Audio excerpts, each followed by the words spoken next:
Hello tout le monde, alors je suis super contente de vous retrouver aujourd'hui pour une nouvelle vidéo trucs et astuces sur comment économiser au quotidien. Alors on se retrouve dans le salon parce que dehors il y a ma petite puce qui fait la sieste et du coup on a la visite du toutou aussi pour cette vidéo. Donc voilà, j'avais déjà fait une vidéo sur des trucs et astuces sur comment économiser au quotidien et ça vous avait bien plu, j'avais reçu pas mal de messages pour faire une autre partie, donc une deuxième partie, et puis bon j'en ai encore beaucoup en réserve, donc je pense que cette deuxième partie ne va pas suffire. Donc si ça vous plaît, n'hésitez pas à me mettre un commentaire sous cette vidéo pour me demander de faire une suite et pour vous aussi partager des trucs et astuces auxquels j'aurais pas pensé et que je pourrais aussi appliquer dans mon quotidien. Donc voilà, sans plus attendre, on commence cette vidéo, c'est parti pour la liste d'astuces du jour. Ah oui, et j'ai oublié de préciser, alors je vous passe les astuces du style baisser son chauffage, prendre des douches à la place des bains, enfin tout ça, tout ce qui est entendu et réentendu. Là vraiment je fais des petites astuces que peut-être vous n'avez pas entendu et que vous pouvez essayer vous aussi dans votre quotidien. Alors première astuce, ça concerne les bananes. Alors ici dans ma famille on mange énormément de bananes, surtout mon mari, il en mange presque 2 par jour, donc quand je fais les courses j'en achète à chaque fois un stock et comme vous le savez elles mûrissent, elles deviennent noires, c'est pas cool. Donc la petite astuce c'est de couvrir le bout des bananes avec soit un petit bout de sachet plastique que vous avez gardé, ça va faire qu'elles vont mûrir plus lentement et du coup vous allez les conserver plus longtemps. Alors deuxième astuce, ça concerne tout ce qui est produit pour les cheveux. Alors moi pour ma part, déjà j'utilise pas d'après-shampoing, j'utilise pas de masque. Donc bon, peut-être que je suis pas un modèle, chaque personne a des cheveux un peu différents, mais bon je trouve que ça va, mes cheveux tiennent le coup, donc j'utilise que du shampoing. J'utilise un shampoing très très doux et surtout je dilue mon shampoing. Alors cette idée m'est venue de ma maman qui m'expliquait que dans sa jeunesse, quand elle allait chez le coiffeur, son coiffeur diluait toujours le shampoing dans de l'eau avant de l'appliquer sur les cheveux parce que du coup ça agressait un peu trop les cheveux je pense, et les shampoings qu'on achète sont quand même hyper concentrés à la base.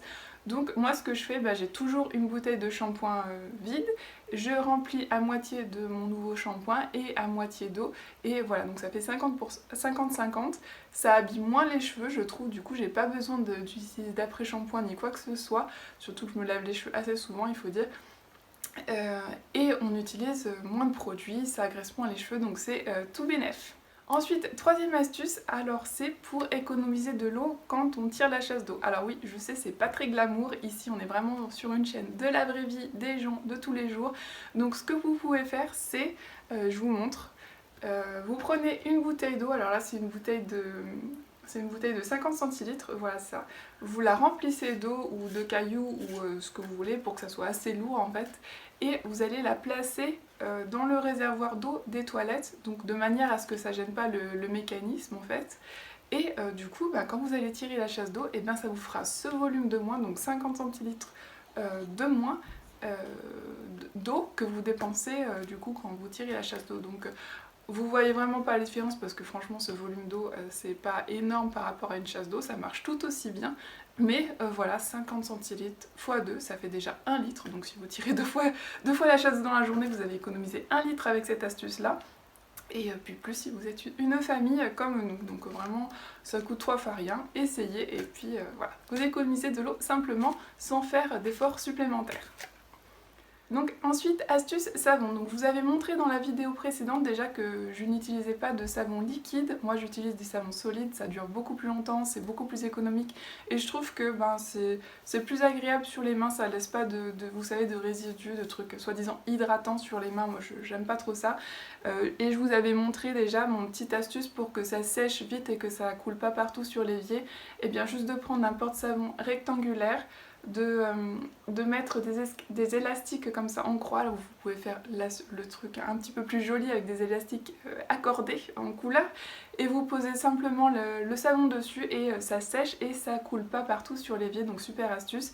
Mais là c'est une astuce, je voulais vous partager, pour les gens qui utilisent du coup des savons liquides, qui préfèrent les savons liquides. Alors soit déjà, je n'en ai pas chez moi donc je peux pas vous le montrer, mais soit vous pouvez utiliser des savons mousseurs, des pompes mousseurs, on remplit la pompe avec, je crois que c'est moitié savon, moitié eau, du coup on utilise quand même 2 fois moins de savon, et sa mousse, et voilà, donc du coup on utilise moins de produits. J'essaierai de vous mettre un lien sous cette vidéo dans la barre d'information d'un mousseur qu'on m'a recommandé, mais bon, moi comme j'utilise que des savons solides, ça me concerne pas trop. Mais pour ceux qui ont des pompes classiques, alors j'ai été pêcher dans ma réserve une pompe à savon, parce que j'utilise plus, hein, voilà. Une pompe à savon classique pour vous montrer un petit peu ce que je veux dire. Et ce que vous pouvez faire, c'est que vous pouvez enrouler, vous voyez autour de cette partie-là, un élastique à cheveux, de sorte que quand vous appuyez sur la pompe, du coup, ça va faire moins de jeu, donc moins de chemin, ça vous allez utiliser moins de produits. Et c'est une astuce que m'avait recommandé une maman, parce que si vous avez des enfants, bah, vous savez que c'est super rigolo d'appuyer sur la pompe, on en utilise 3 à 4. Voilà, donc beaucoup de produits pour inutilement en fait.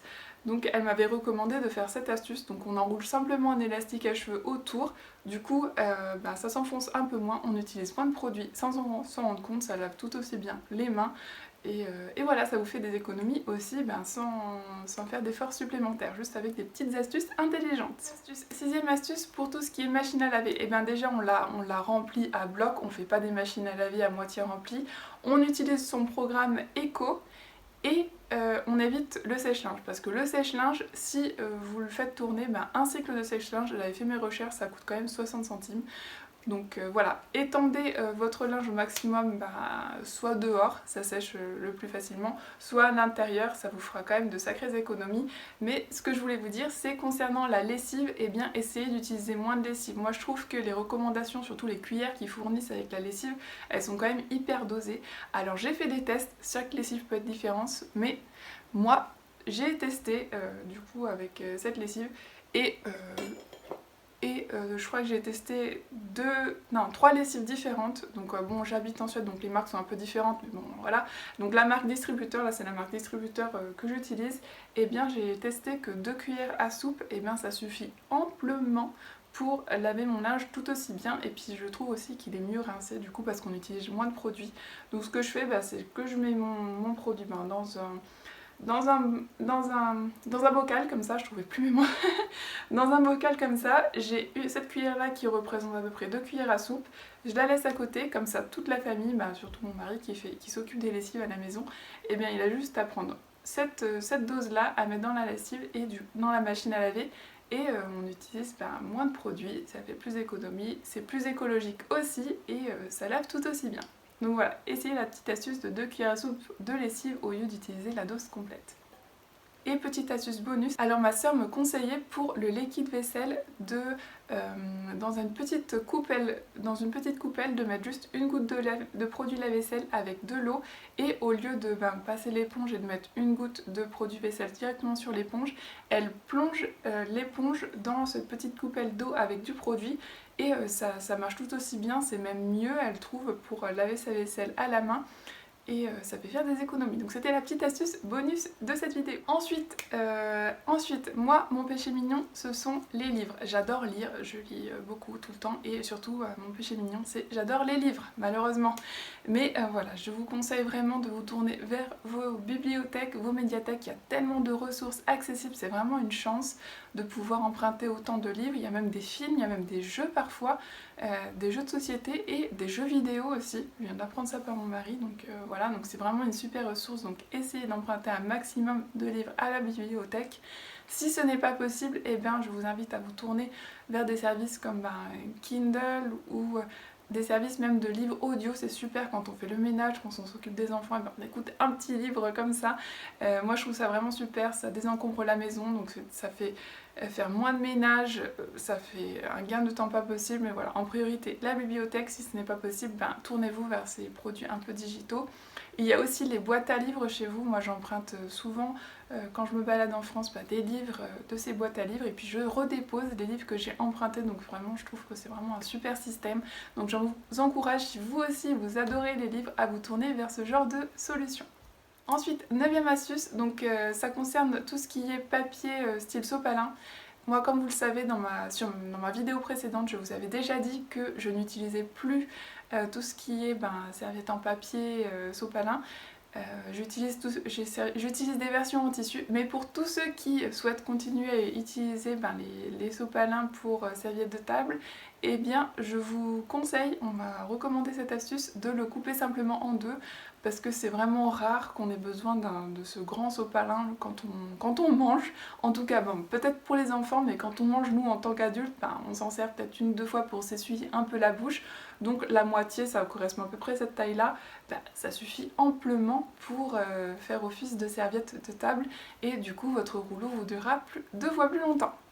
Et dixième astuce que je voulais vous partager, eh bien c'était bien sûr d'utiliser un minimum de produits pour faire le ménage. Alors quand on va au supermarché, on trouve pléthore de produits ménagers. Alors soi-disant il faut un produit pour la surface bois de cette couleur, il faut le produit pour cette surface de carrelage et pas pour une autre. Enfin vous voyez, c'est vraiment beaucoup de marketing. Alors peut-être qu'il y a une petite différence, mais qu'on ne voit pas. Hein. On ne voit pas quand on fait le ménage, franchement très minime.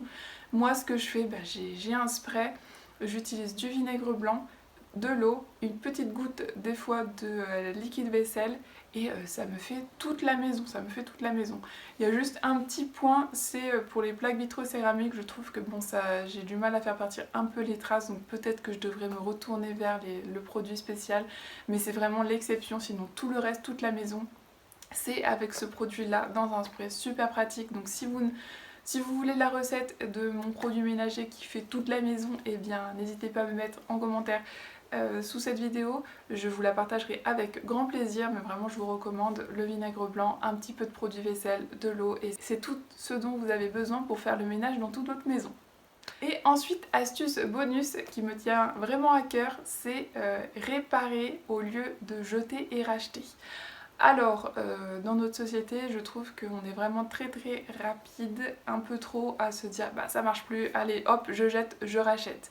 Non, avant de jeter, essayez vraiment de vous demander est-ce que je peux pas déjà faire sans, est-ce que je peux pas réparer avec ce que j'ai à la maison. Moi je prends un exemple qui m'est arrivé cette semaine. Mon épilateur est tombé, mon épilateur est tombé en panne, ou plutôt le chargeur s'est cassé. Du coup ça marchait plus et j'étais ah merde, l'épilateur il coûte pas trop cher, il coûte une trentaine d'euros il me semble, et j'étais trop déçue, il marche très bien, c'est juste le chargeur qui est cassé. Et bien déjà première étape, j'ai regardé sur internet combien coûte un nouveau chargeur. J'aurais peut-être pas dû commencer par là, mais bon c'est mon premier réflexe, combien coûte un nouveau chargeur, et j'en trouvais à 17 euros il me semble. Je me suis dit alors, quand même pour la moitié du prix je pourrais racheter un épilateur complet, est-ce que ça vaut le coup?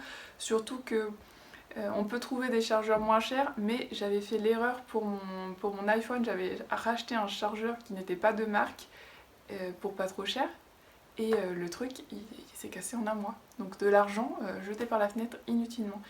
Donc voilà, j'étais un peu 17 euros pour acheter un chargeur, pour un truc qui coûte 30 euros, est-ce que vraiment ça vaut le coup? L'épilateur qui a déjà, je crois qu'il a bien 6-7 ans le truc, donc je me dis peut-être qu'il va tomber en panne juste après. Et donc ce que j'ai fait, eh bien j'ai tout simplement fait le tour de ma maison. J'ai regardé tous les chargeurs qui ressemblaient un peu à ceux dont j'avais besoin, j'ai regardé les spécifications parce qu'en général c'est marqué dessus, et j'ai trouvé deux chargeurs qui correspondaient. Alors j'ai trouvé le chargeur de ma pompe, mon tire-lait pour l'allaitement qui fonctionnait, et le chargeur de mon réveil. Voilà, donc du coup je prends juste le chargeur du coup de mon tire-lait parce que je m'en sers moins souvent que de mon réveil, mais si j'avais pas ce tire-lait là, et bien je prendrais le chargeur de mon réveil pour m'épiler. Voilà, donc pensez-y, si vous avez des objets qui tombent en panne, et bien au lieu de racheter directement, faites le tour de la maison et demandez-vous est-ce que je peux pas réutiliser, est-ce que je peux pas réparer cet objet là au lieu de le jeter et d'en racheter un autre. Voilà, donc j'espère que cette vidéo vous a plu. En tout cas, moi j'étais super contente de vous retrouver aujourd'hui pour partager un peu plus de trucs et astuces pour économiser au quotidien. Si vous aimez ce genre de vidéo, eh bien n'hésitez pas à me le mettre en commentaire sous cette vidéo pour que je fasse une série et d'autres vidéos sur le sujet. Sur ce, je vous souhaite à toutes et à tous une excellente journée et semaine, et je vous dis à bientôt pour de nouvelles vidéos.